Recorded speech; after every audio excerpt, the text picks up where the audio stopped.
মুক্তা, আমি যাকে কপালে টিকা দিতে থাকবো সে তোর কাছে কিভাবে আসবে? খোঁড়াতে খোঁড়াতে আসতে বল, তাহলে আমি চিনতে পারবো। ঠিক আছে, আয় আমার গোলাপ ফুল, খোঁড়াতে খোঁড়াতে আয়।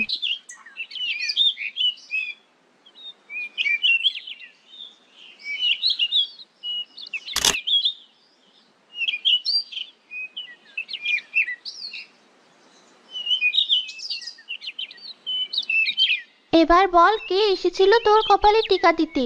সবাই সামনে থেকে সর। কেউ যদি বলে দিস ইশারা করে, তাহলে আমি খেলবো না।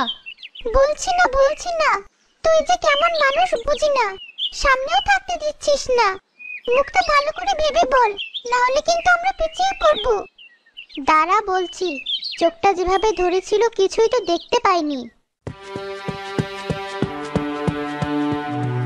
আপু, দাদি কেমন করছিল? ডাক্তার এসে ওষুধ দিয়ে গিয়েছে, বলেছে দাদি নাকি বেশি দিন বাঁচবে না। কিসব বলছিস তুই ভাই? তাড়াতাড়ি বাড়িতে চল। এই, তোরা খেল, আমি আর খেলবো না।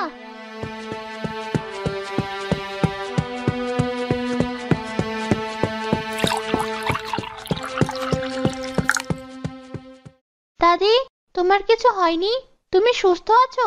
তাহলে ভাই মিথ্যা কেন বললো? কি মিথ্যা বলেছে দাদু ভাই? দাদু ভাই, তোকে না বলেছি মিথ্যে কথা বলতে নেই? কি করবো দাদি, আবুকে তো ভালোভাবে বললে কিছুতেই বাড়িতে আসতো না, তাই তো মিথ্যে বলে বাড়িতে এনেছে। মা বলছিল তোমার ওষুধ ফুরিয়েছে, এদিকে সবজিও ফুরিয়েছে। তাতে আমার কি? আমি কি করব? আমি কোনো কাজ করতে পারবো না। দিদি ভাই, শরীরটা তেমন চলছে না।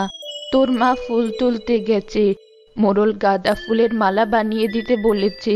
তুই যদি একটু রান্নাটা দেখতি, আমি জাল ধরিয়ে দিয়েছি। ঠিক আছে, আমি রান্না করছি, তোমাকে এমন করে বলতে হবে না। আর ভাই, তুই মায়ের সাথে কেন যাসনি? মায়ের শরীরে এমনিতেই জ্বর। এই মোড়ল সবসময় মাকে দিয়ে কষ্টের কাজ করায়। মরলের বাড়িতে কাজ না করলে তো আমাদের পেটে ভাত জোটে না, তাই তো মা এত কষ্ট করে।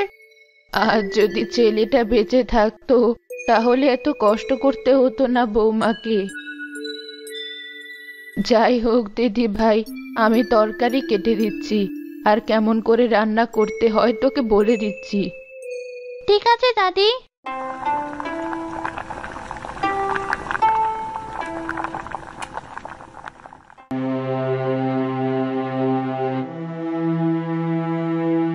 কি হয়েছে মা, তোমাকে এমন দেখাচ্ছে কেন? শরীর খারাপ নাকি? পায়ে কি হয়েছে, এমন খোঁড়াচ্ছ কেন? আসলে গাছ থেকে ডাল পড়ে পায়ে কেটে গেছে। কি বলছো বৌমা? অনেক রক্ত পড়ছে তো। তুমি দাঁড়াও, আমি কাটা জায়গা বেঁধে দিচ্ছি। তোমার হাতেও তো দেখি লেগেছে। তুমি এখানে বসো মা, আমি পানি দিচ্ছি।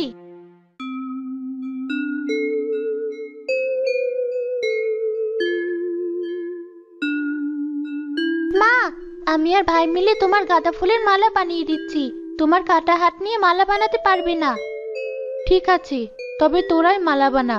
মা, আপনি এখানে বসুন, আমি খাবার এনে দিচ্ছি, তোরাও খেয়ে কাজ কর। তোমাকে কিছুই করতে হবে না বৌমা, তুমি বসো, আমি খাবার আনছি।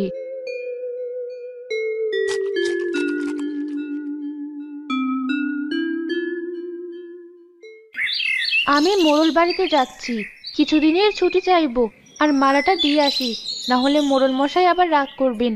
পাটা বড্ড যন্ত্রণা করছে। ঠিক আছে মা, তুমি আস্তে আস্তে যাও, তোমার পাটা ভেঙে গেছে মনে হয়। তুমি বাড়ি এলে কবিরাজ মশাইকে আসতে বলবো। তোর দাদির ওষুধ লাগবে, দেখলাম কাশিটাও বেড়েছে। আমার ওষুধ লাগবে না, এমনিতেই সেরে যাবে।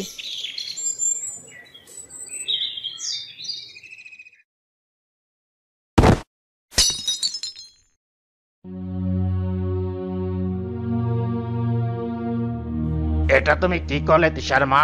তোমাকে কতবার বলেছি এটা অনেক দামি ফুলদানি, অন্য দেশ থেকে আনা। এটার ক্ষতি হলে তোমাকে কাজ থেকে বের করে দেব। আসলে আমি ইচ্ছে করে এমন করিনি মোড়ল মশাই, ফুল তুলতে গিয়ে পায়ে ডাল পড়ে পা ভেঙে গিয়েছে, এই জন্য। আমার কত শখের ফুলদানি, কাল আমার শখের শাড়ি ছিঁড়ে ফেলেছো, আমার শখের থালা ভেঙে ফেলেছো। তোমার কি সমস্যা? আমি ইচ্ছে করে করিনি, আমাকে ক্ষমা করুন। সব সময় যত অজুহাত। আজকের পর থেকে তুমি আমার বাড়িতে কাজে আসবে না। ফুলের মালাটা দিয়ে আমার বাড়ি থেকে চলে যাও। আপনি তো সব জানেন, আপনার বাড়িতে কাজ করে কোনো রকম সংসার চালাই। আমাকে কাজ থেকে বের করে দিবেন না। তোমার আজ এই সমস্যা, কাল ওই সমস্যা, এসব করতে করতে কাজে অনেক ফাঁকে দিয়েছ। তোমাকে কাজে রাখলে আমার সব জিনিস নষ্ট হয়ে যাবে। স্বামীকে তো অকালে খেয়েছো, এখন আমার বাড়ির সবকিছু নষ্ট করছো। তোমার মতো অলক্ষণে মানুষের ছায়াও যেন আমার বাড়িতে আর না পড়ে। ওটা ঠিক হবে না। তোমাকে আবার কিনে দিব গিন্নি, মন খারাপ করো না। এই অলক্ষণে মেয়ে, এই নাও তোমার এই মাসের টাকা। এবার বাড়ি থেকে বের হও।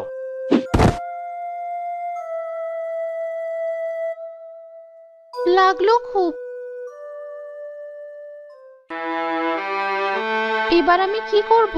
ছেলে মেয়ের মুখে কি তুলে দেব?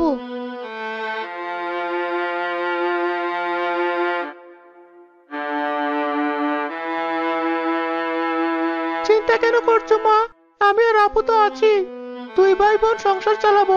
তোমার আর দাদির ওষুধ কিনবো। খুব তাড়াতাড়ি তুমি সুস্থ হয়ে যাবে। কি করবি? তোরা যে এখনো ছোট। সৃষ্টিকর্তা, তুমি কেন আমার ছেলেকে তুলে নিলে? আমারও যে চলার মতো শক্তি নেই। কেমন করে সংসার চালাবো? সবার মুখে কেমন করে ভাত দেব? দাদি, আমি আর ভাই মাঠে ধান করতে যাচ্ছি। যে ধান পাবো তা গুঁড়ো তৈরি করব, এরপর পিঠা বানিয়ে বিক্রি করব। আপু ঠিক কথাই বলেছে, কিন্তু পিঠে বানাতে তো চিনি, নারকেল তেল, গুড় সবকিছুই লাগবে। কোথায় পাবো এসব? আমার কাছে কিছু টাকা আছে। তোর দাদির জন্য ওষুধ আর তোদের যা প্রয়োজনীয় জিনিস কিনিস।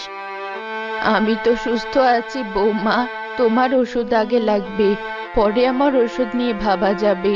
তোর আর দেরি করিস না দিদি ভাই, বেরিয়ে পড়।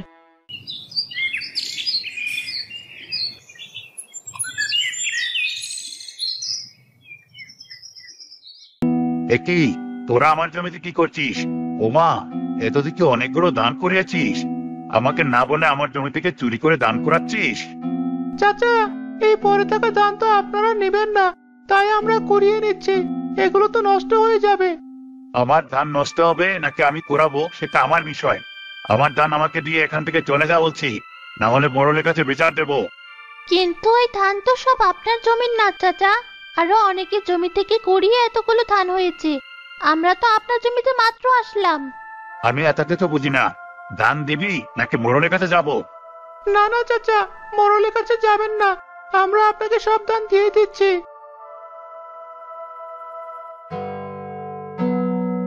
কতগুলো ধান! আমার তো খুব আনন্দ হচ্ছে। এই ধান বিক্রি করলে অনেক টাকা হবে, আমি আবার জুয়া খেলতে পারবো। যাই তাড়াতাড়ি।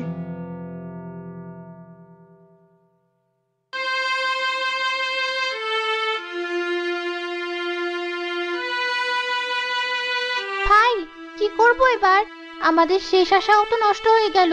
অন্যের জমি থেকে পড়া ধান নিলে যদি চোর বলে, তখন মা খুব কষ্ট পাবে।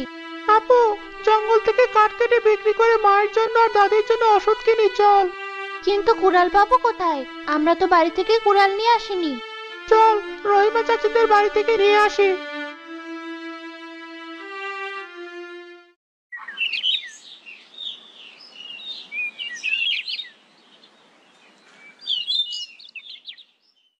এই তোদের এক দোষ, কারো কিছু দেখলে তোদের সহ্য হয় না। কিছুদিন আগেই কুড়ালটা বানিয়েছি, অমনি চলে এলি নিতে।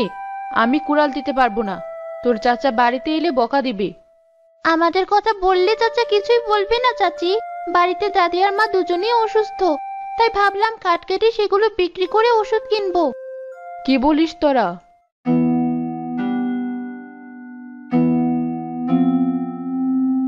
আরে আমি তো ভুলেই গিয়েছিলাম, তোর চাচা কুড়ালটা নিয়ে গিয়েছে। তোরা কালকে আসিস, ঠিক আছে? আজ বরং একটা কাঁচি নিয়ে যা। ঠিক আছে চাচি, তুমি কাচিয়ে যাও। ভাই চল, আমরা বরং জঙ্গল থেকে ফুল নিয়ে বিক্রি করি। জঙ্গলে শুনেছি অনেক সুন্দর সুন্দর ফুল আছে।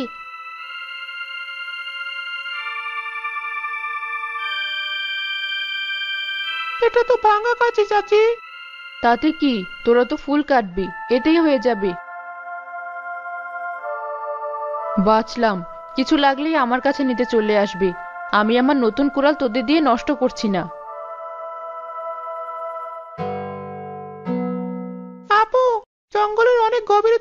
আসলাম, কিন্তু কোনো ফুল তো দেখলাম না।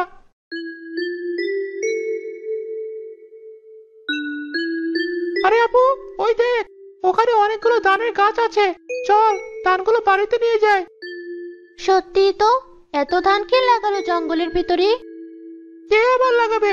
মনে হয় নিজেই হয়েছে। এই ধানগুলো দিয়ে চাল বানিয়ে গুঁড়ো কুটলে অনেক গুড় হবে, তাই দিয়ে পিঠা বানাবো। চল আপু। কিন্তু ধান কাটবো কি দিয়ে? এই কাঁচি তো ভাঙা, ধার নেই।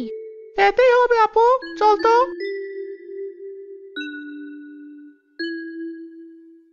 সূর্য আর তেষা অনেক কষ্ট করে ভাঙা কাঁচি দিয়ে ধান কাটে। সর্বশেষ ধানটা কাটতে গিয়ে তারা এক আওয়াজ শুনতে পায়। কেটো না, কেটো না, আমি যে বন্যে ধানের ভেতরে। কে কে কথা বলে? আমাদের মেরো না, আমাদের পৃথিবীতে কেউ নেই মা আর দাদি ছাড়া। খুব গরিব আমরা, দয়া করে ছেড়ে দাও আমাদের। আপু, ভয় করছে আমার। ভয় পেও না, আমি এক পরী, ধানের শীষের ভিতরে বন্দি আছি। দয়া করে আমাকে মুক্ত করো, কথা দিচ্ছি তোমাদের সব অভাব কাটানোর ব্যবস্থা করে দিব। তোমাকে কিভাবে মুক্ত করব আমরা? আর ধানের শিশির ভিতরে তুমি কিভাবে এলে পড়ি? তবে শোনো, অনেকদিন আগে এক জাদুকরকে আমি তার জাদুর সাহায্যে মানুষকে অত্যাচার করতে দেখি।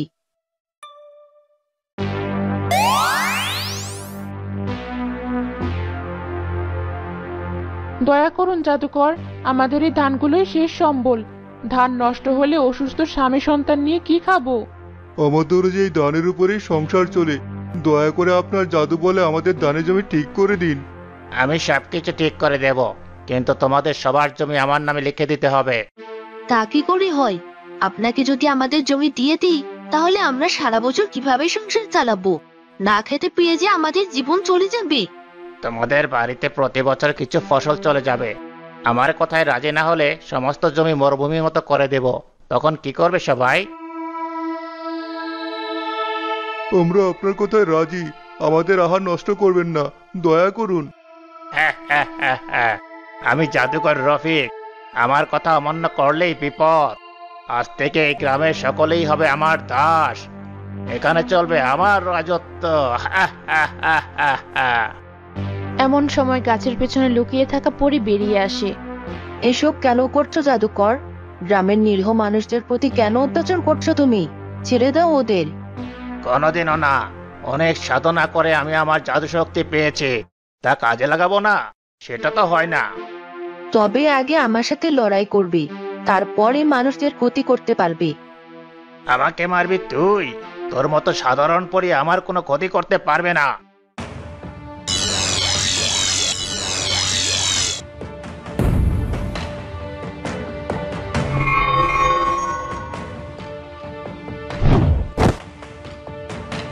পরি, তুমি আমাদের জন্য নিজের জীবন নষ্ট করো না, তুমি চলে যাও, আমরা আমাদের ভাগ্য মেনে নিয়েছি। হ্যাঁ পরি, তুমি চলে যাও, আমাদের জন্য তুমি অনেক আঘাত পেয়েছো। আমাকে হারলে চলবে না, এই নিরীহ মানুষদের বাঁচাতে হবে। আমাকে যেতে হবে সাগর রানীর কাছে, তিনি জানেন এই জাদুকরের জাদু নষ্ট করতে। এবার কি করবি সবাই? তোদের পরে তো চলে গেল ভয়ে। শোন, এখন তোরা সবাই আমার জন্য রান্না কর। যদি রান্না খারাপ হয়, তবে তোদের যে কোনো একজনকে মরতে হবে।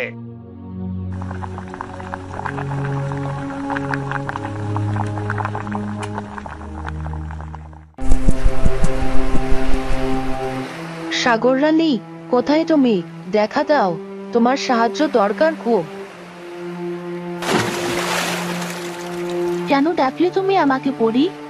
উজ্জ্বলপুর গ্রামের মানুষদের বড় কষ্ট।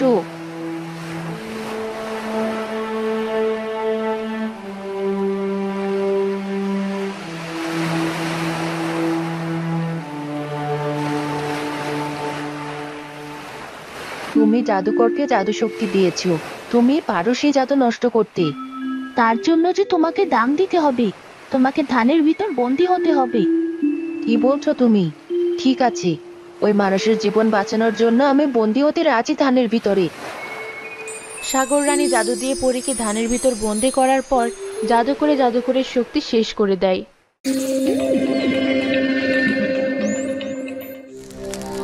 এই এই কি হচ্ছে আমার সাথে? আমার এমন লাগছে কেন? মরে গেলাম, জলে যাচ্ছে সবকিছু। তার মানে এসব পরীর কাজ। আহ! যাক, এই জাদুঘরের হাত থেকে গ্রামটা মুক্তি পেল। আমাদেরকে বাঁচালো পরি, কিন্তু পরি কোথায়? আশেপাশে তো কাউকে দেখছি না, তবে কি নিজের জীবন দিয়ে আমাদের গ্রাম বাঁচালো পরি? তোমার জন্য সবাই কষ্ট পাচ্ছি, দোয়া করছি তোমাকে সারা জীবন বন্দি করে রাখলে সৃষ্টিকর্তা বিরাজ হবেন। তুমি সেদিন মুক্তি পাবে যেদিন তোমাকে কেউ জমিতে রোপণ করবে।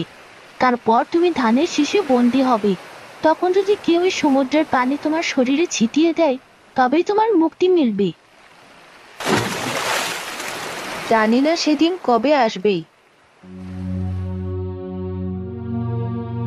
এরপর পানির স্রোতে ভাসতে ভাসতে গ্রামে চলে এসেছি। কোথায় সেই সমুদ্র? আমাদের বলো, আমরা তোমাকে মুক্ত করব। পূর্ব দিকের জঙ্গল পেরিয়ে একটা গ্রাম, সে গ্রামের পাশেই সেই সমুদ্র। তাহলে আমরা যাচ্ছি সেই জঙ্গলে, তুমি চিন্তা করো না।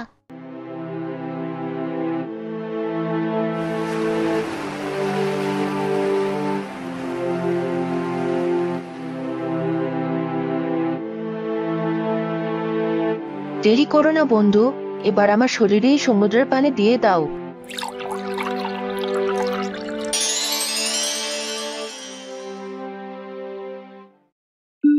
ধন্যবাদ তোমাদের বন্ধু, অনেক উপকার করলে তোমরা। কতদিন পর প্রাণ ভরে নিঃশ্বাস নিচ্ছি। তোমাকে পরিরূপে দেখে খুব ভালো লাগছে। আপু, বিকেল হয়ে গিয়েছে, মা আর দাদি চিন্তা করছে মনে হয়। এবার চল, দান করিয়ে বাড়ি ফিরি। তোমাদের আর ধান কুড়ানো লাগবে না। এই বীজটা রাখো, এই বীজ বাড়িতে গিয়ে পুঁতে রাখবে। কালকেই দেখবে এই বীজ থেকে বড় গাছ বের হয়েছে, আর তাতে 7 রঙা পিঠা ধরে আছে। কি বলছো তুমি? 7 রঙা পিঠা? হ্যাঁ, 7 রঙা পিঠা, যা প্রতিদিন একটা একটা করে ধরবে। সে পিঠা যদি কেউ খায়, তবে তার শরীরের সকল রোগ সেরে যাবে। এই 7 রঙা পিঠা হচ্ছে নানা রকম রোগের ওষুধ। যত বড় রোগী হোক, এই পিঠা খেলে সেরে উঠবে। তাহলে তো অনেক ভালো হবে, কাউকে অসুস্থ হয়ে মরতে হবে না। তবে সাবধান, এই 7 রঙা পিঠা বিক্রি করে তোমরা দাম চাইতে পারবে না।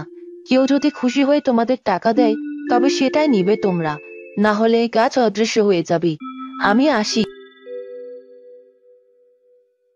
চল ভাই, আমরাও বাড়িতে যাই।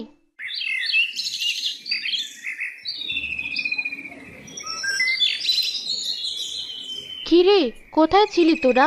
কত চিন্তা করছিলাম আমি। এদিকে পায়ের যন্ত্রণাটাও বেড়েছে, কাজ খুঁজতেও যেতে পারছি না। আর বলো না, আজ অনেক বড় কাণ্ড হয়ে গিয়েছে।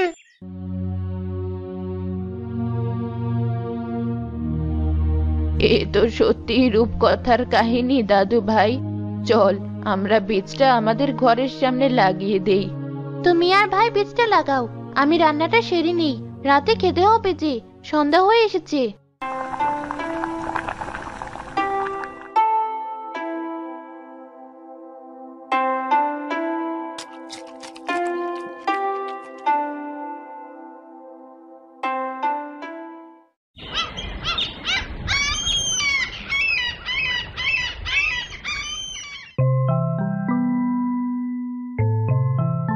ভাই, পরীর কথাই যে সত্যি হয়েছে।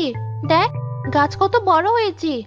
শুধু তাই নয়, 7 রঙা পিঠাটা দেখ, কত সুন্দর দেখাচ্ছে। চল, এটা পেরে মা আর দাদিকে দেখাই।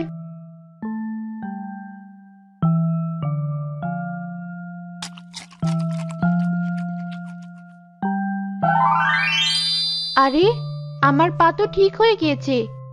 মা, আপনার কি অবস্থা? আমার তো মনে হচ্ছে বল ফিরে এসেছে শরীরে, কোনো রোগ নেই, আমি একদম সুস্থ। সৃষ্টিকর্তা আমাদের ডাক শুনেছেন, এখন থেকে যা হবে ভালোই হবে। তাই যেন হয় বৌমা। আজ আমি রান্না করব, চলো। কতদিন তোমাদের রান্না করে খাওয়াই না। তোমাদের দুজনকে সুস্থ দেখে অনেক ভালো লাগছে আমার।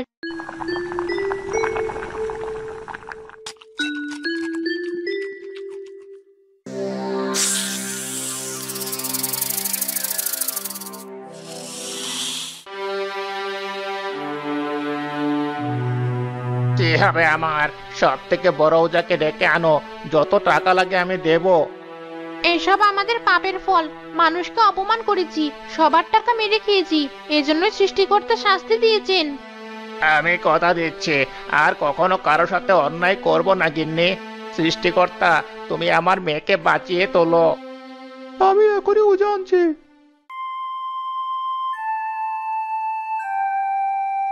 একে তো অনেক বিষধর সাপে কামড় দিয়েছে, এর বেশ আমি নামাতে পারবো না, ক্ষমা করুন মোড়ল মশাই।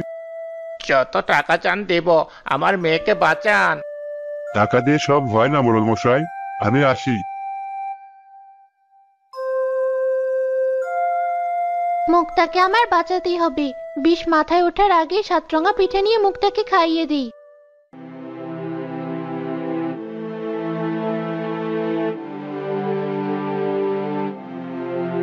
মোড়ল মশাই, আমি আপনার মেয়েকে বাঁচাবো। সত্যি বলছিস?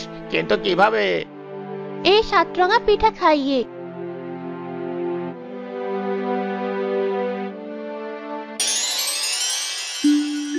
এত মানুষ কেন? কি হয়েছিল আমার? মাথাটা কেমন লাগছে? আমার মেয়ে ভালো হয়ে গিয়েছে। তোকে যে কি বলে ধন্যবাদ দিব মা তিশা।